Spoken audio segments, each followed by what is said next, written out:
మెప్పు కోసం పనిచేస్తూ ఉన్నాడు. మరి ఇంకొక వైపు లోకేష్ గురించి మనం చెప్పనక్కర్లేదు.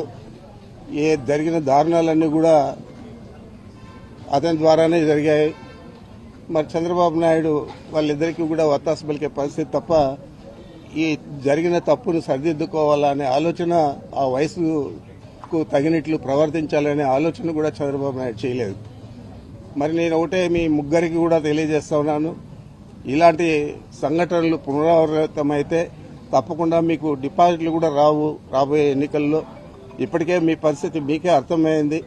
ఈరోజు శాసనసభలో చూసాము, ఎవరు కూడా మా ముఖం చూసే పరిస్థితి కూడా లేకుండా వాళ్ళు నేరుగా అట్లా గవర్నర్ కల్లా చూసుకున్నారు తప్ప మా గురించి మాట్లాడడం చూడడం కూడా చేయలేదు. గతంలో కంటే ఈరోజు అంత వాళ్ళలో మార్పు కనపడతా ఉంది. అంటే భయం గుప్పిట్లో ఉన్నారు. తప్పకుండా